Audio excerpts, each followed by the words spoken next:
Hey, it's been a minute since we haven't seen each other, so welcome to Unsolicited Diaries. Today there's a lot of noise around me because there are some construction works over there. There's my washing machine in the background, but we're going to do this. I'm not really sure what I want to talk about today. I've been trying to ground all morning. And now that the sun is finally out, I'm asking myself, should I go for a walk and do another walk it out? The wind is really beautiful. The trees are being moved by the wind. And I really love looking at that. It feels like sometimes life doesn't need me so much. I can just observe and be content with that. But I also have many things to say.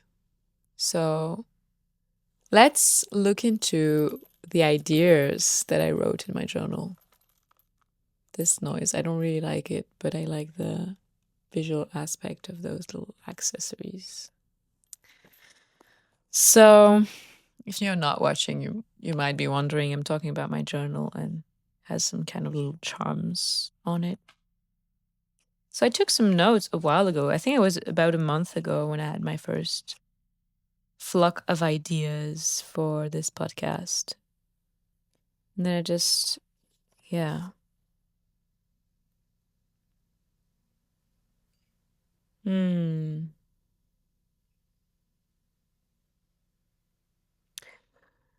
What do I want to talk about today? I think I want to talk about burnout, and how what seems like just another burnout can be an opportunity for reconnecting very deeply to yourself.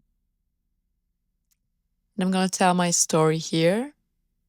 I like to call it the abyss. That moment when I was confronted with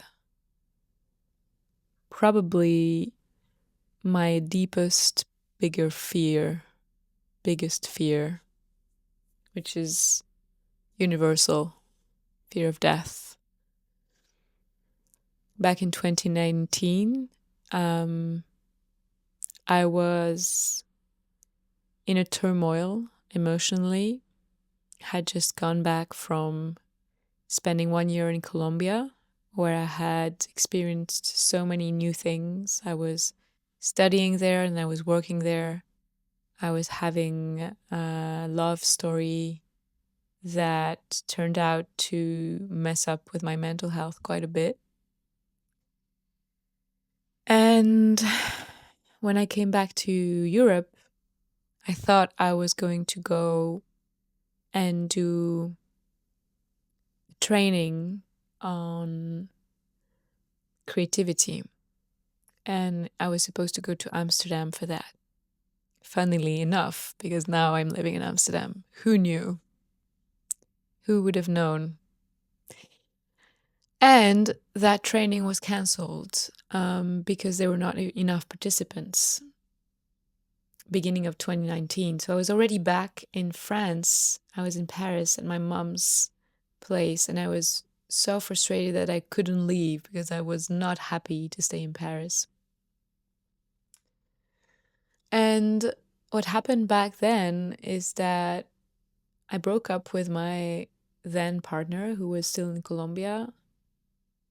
It was a very messy situation where I was practicing polyamory without really feeling aligned with it. And I was having another partner in France. It was kind of a new-ish relationship. And I was also breaking up with my former partner. So I was having a lot of feelings. I was also having a cultural shock because coming back from 1 year in Colombia, Europe felt super cold and unwelcoming.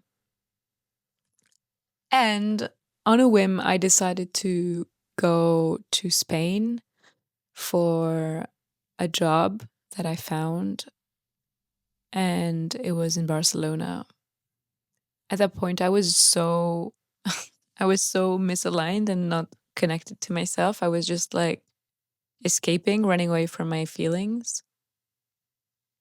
And within the first week of that job, I realized that the um, the boss was extremely narcissistic, and the whole team was kind of trapped and not really doing anything about it, but they knew that they were being abused psychologically, and they were being exploited, and they were not being treated right.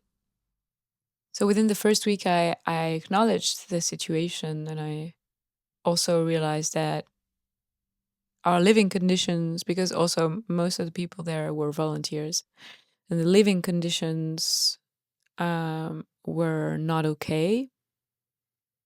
We were living on site, so in the place where we were working, and it was really not made for housing. Like it was a former factory, and it was really cold. It was in February.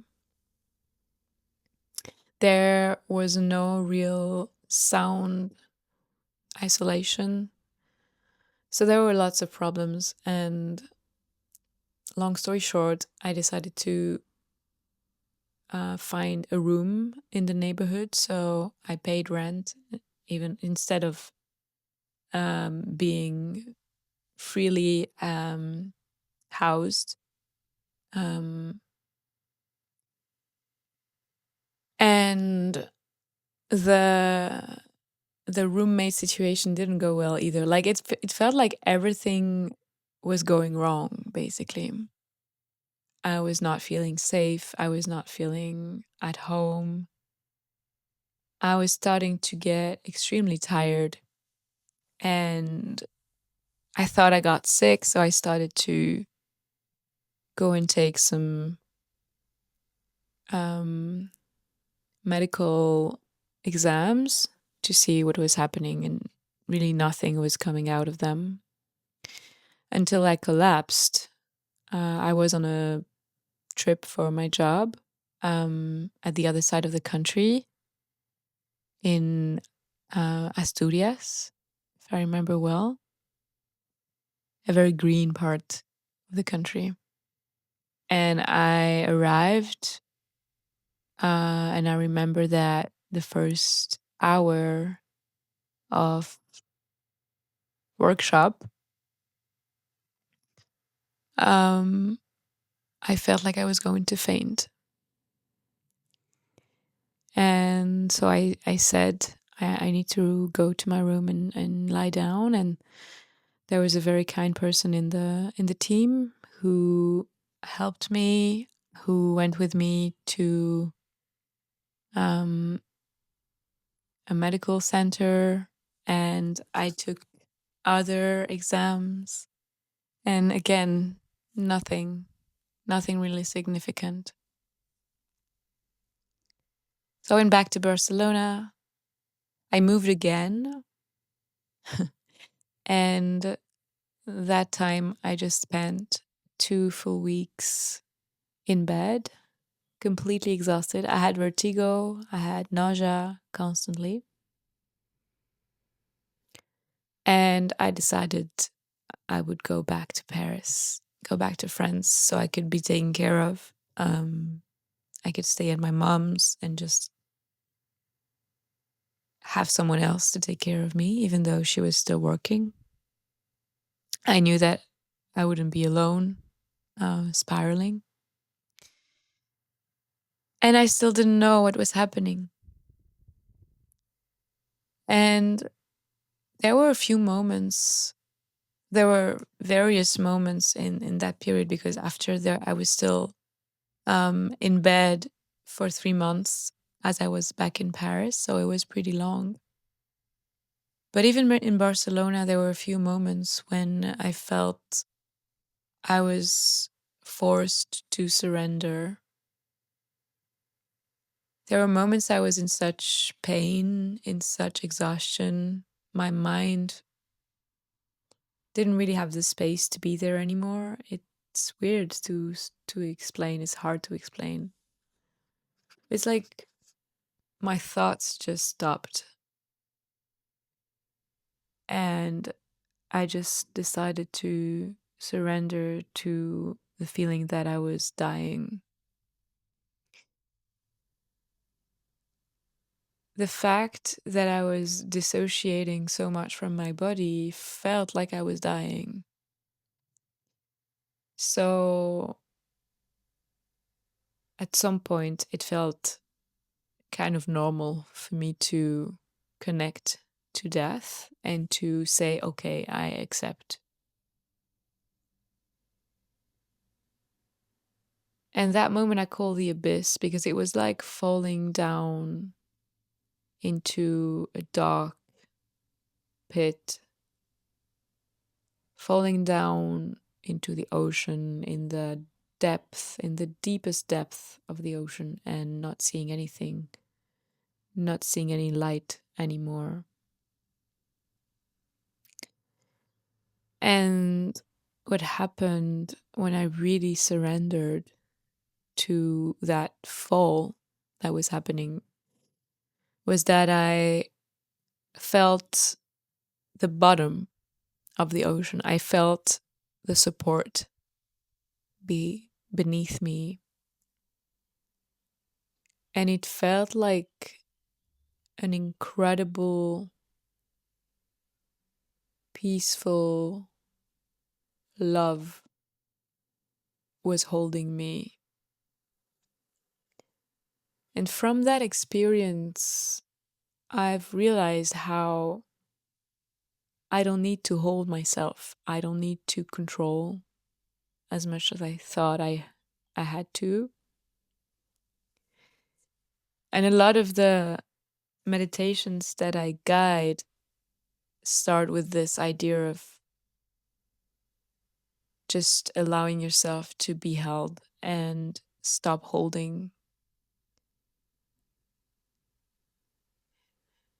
It is so simple, and yet it's very easy in our busy daily lives to forget that we are not the ones holding ourselves, that something else is holding us.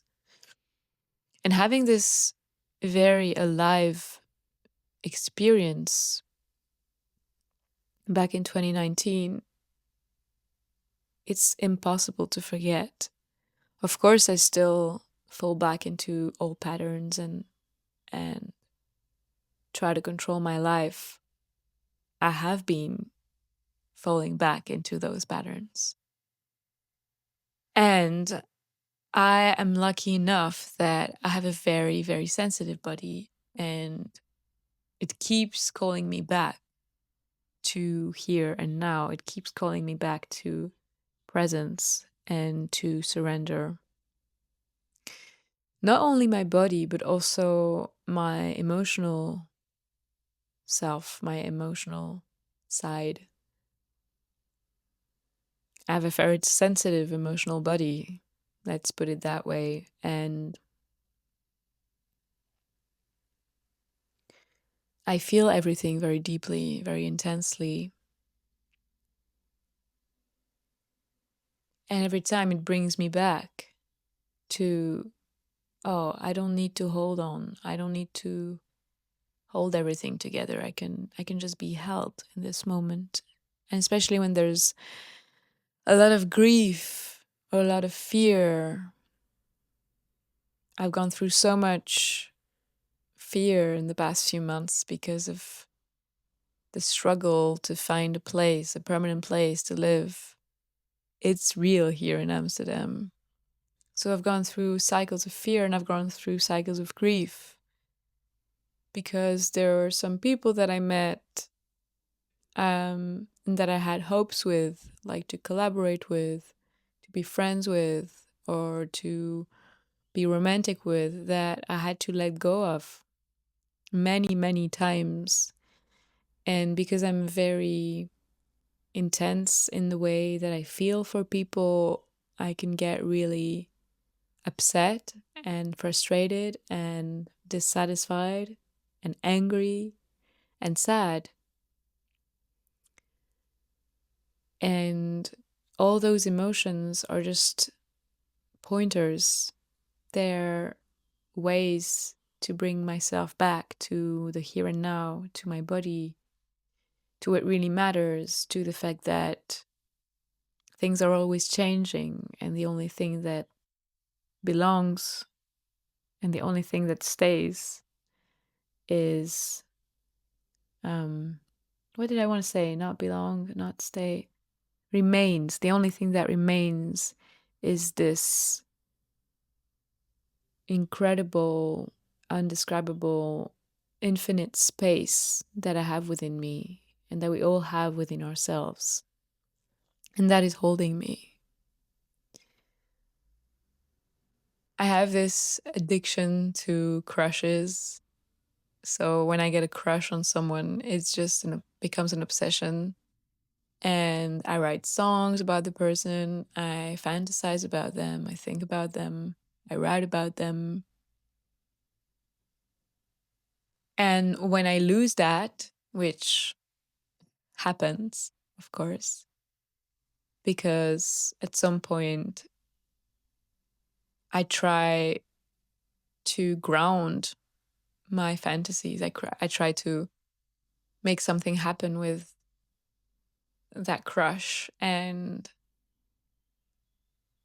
for some reason I have had the tendency to choose people or to be interested in people who are not available or who are too far away, or for some reason it's just impossible to ground the relationship. And so when I cannot ground this desire that I feel, then there's an immense amount of grief that needs to be felt. And the grief is for the relationship, but also for the whole fantasy world I have created around that person. And that was a technique I was using to regulate myself. And I'm very aware of that now, that this fantasy world I have created in my head and in my heart is a way to regulate myself, is a way to reassure myself, to make me feel safe when I'm feeling lonely, when I'm feeling hopeless, when I'm feeling powerless. I'm just moving my legs. If you're watching, if you're not watching, nothing weird is happening because I'm just having those things where my feet sometimes get like the blood doesn't circulate so well, and then I get them, yeah, they're becoming numb.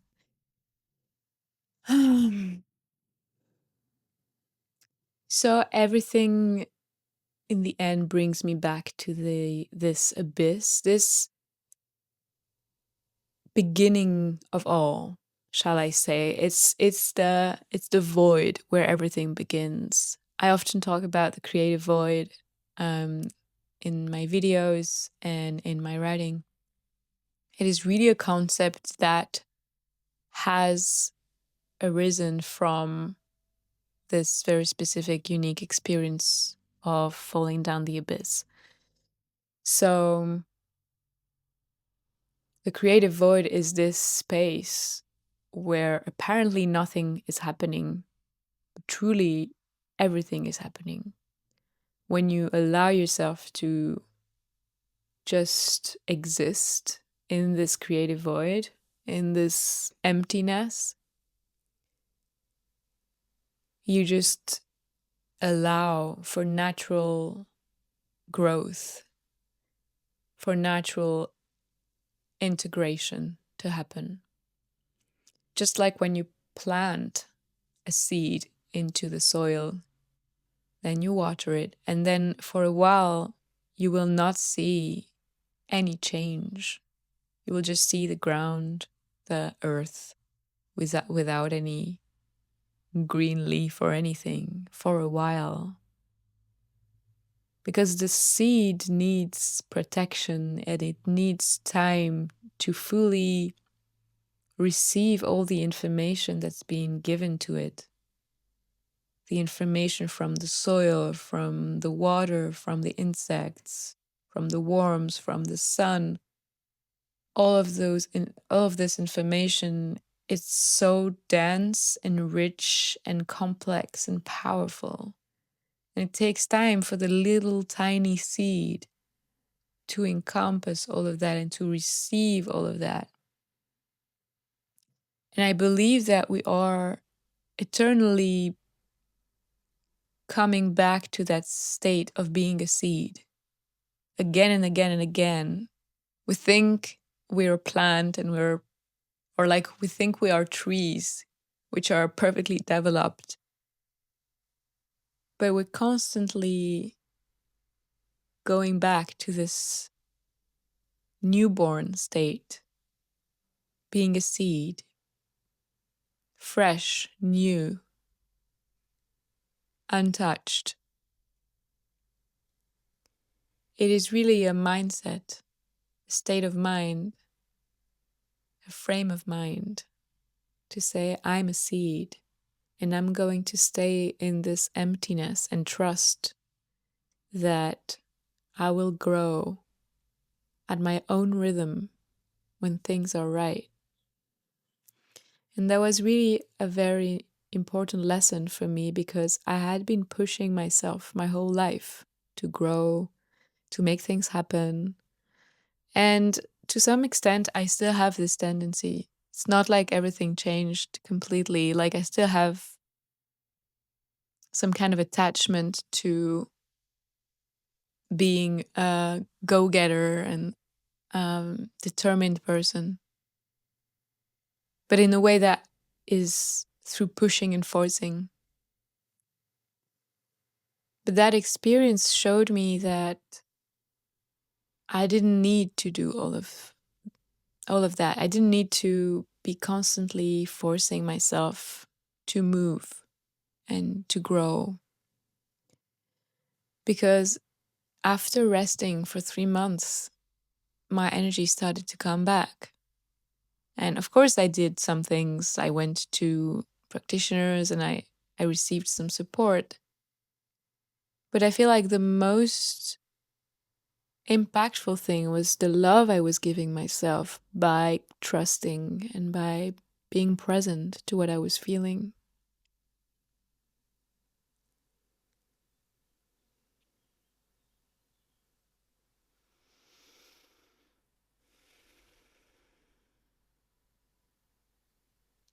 So going down the abyss is an experience that really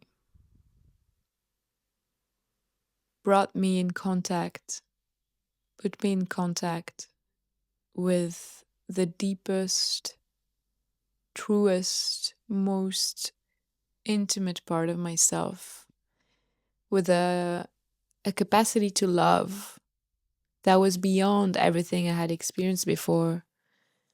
I discovered that I could love myself and not just love others in order to escape myself, which was my tendency.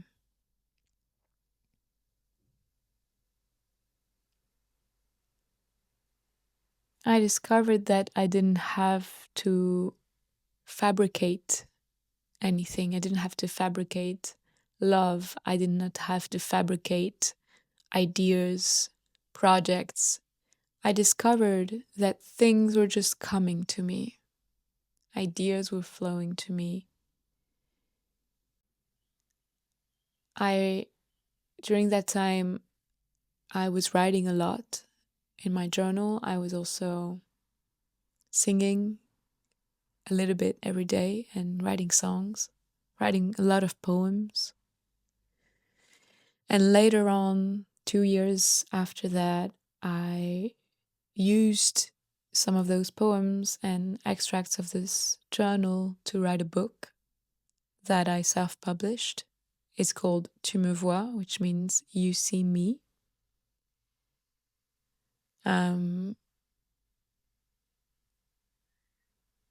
And I remember when I wrote the book, it was so natural.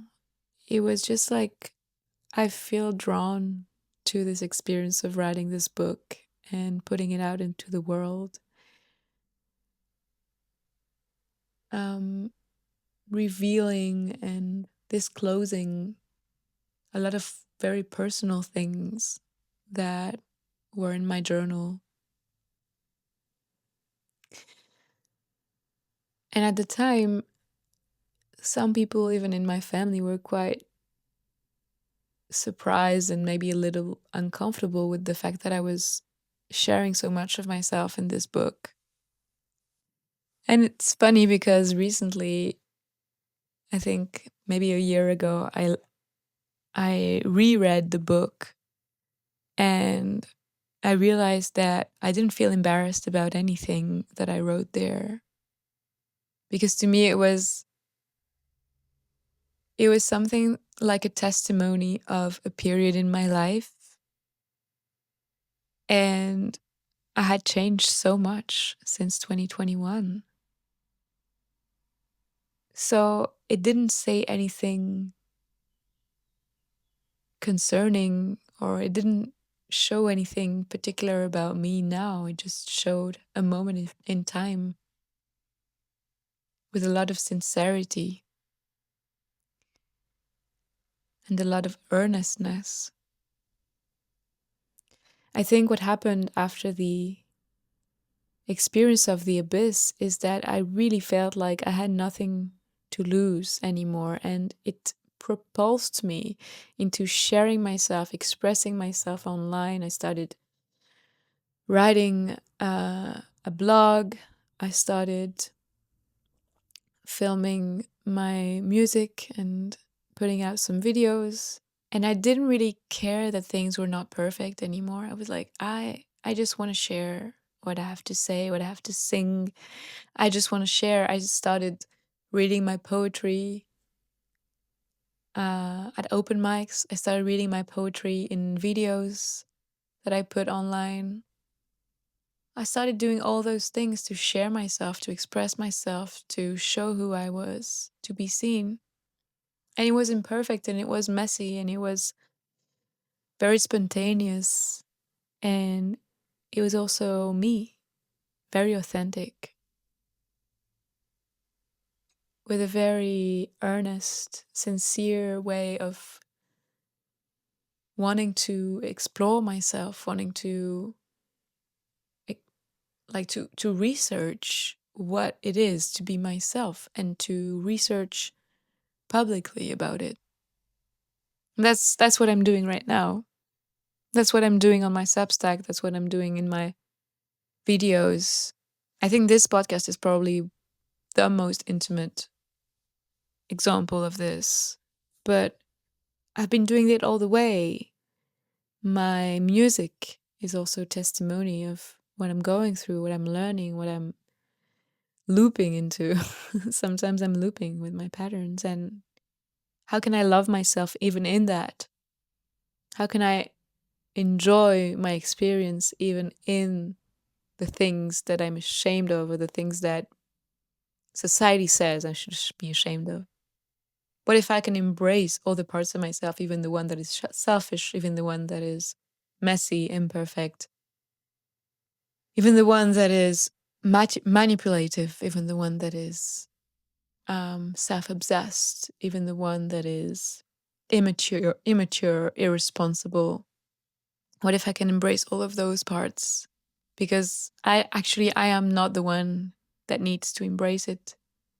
I don't have to hold anything. I'm just being held in what I am. I'm already being held. So the only real suffering is coming from my resistance to who I am.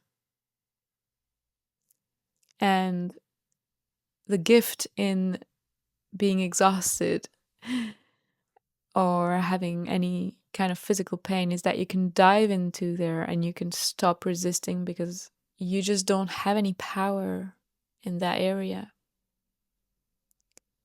And it's allowing you to feel what it's like to be supported. it's allowing you to let go of this hyper independent mechanism, of this pride, and to ask for help and to ask for support and to receive love and care.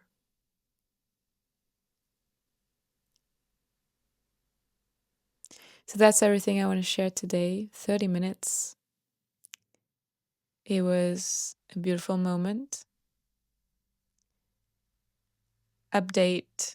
I am now in a permanent housing situation, so I'm extremely happy about it.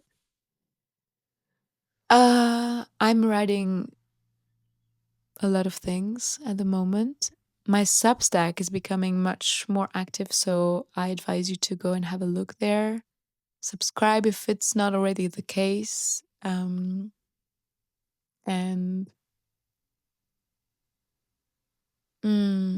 more music is being created right now. I will be recording the album in September. That's what's planned for now. Let's cross our fingers that everything is going to go well with that. And if you have participated in the crowdfunding, I know I was super optimistic and I said the album would be out in December this year, but it's not going to be possible considering all the work that I'm going to have to put behind it. So, more realistically and more holistically for my body and my energy, we're going to release the album next year in 2027. I'm not going to give a date yet. Probably the spring, but we'll see if it's the spring or later. I'm extremely excited. I'm extremely grateful for all the inspiration I've been receiving these past few months, these past few years. The songs that are going to be in the album, some of them are very young, some of them are older, like some of them are almost 2 years old. But it's going to be worth it, and it's going to be so me. Hopefully you can recognize yourself in different parts of myself that I expose in this album and that are shared by the whole of humanity. And that's the point. Connection. True, authentic connection and vulnerability. Because that's where we can really feel the depth of our love, the love that's inside, and the love that can be shared. Okay, this was a very lovely episode. I'm happy that I chose this subject. Or it chose me. It was just what felt right today. And I wish you a beautiful rest of your day, rest of your week, and I'll see you next time.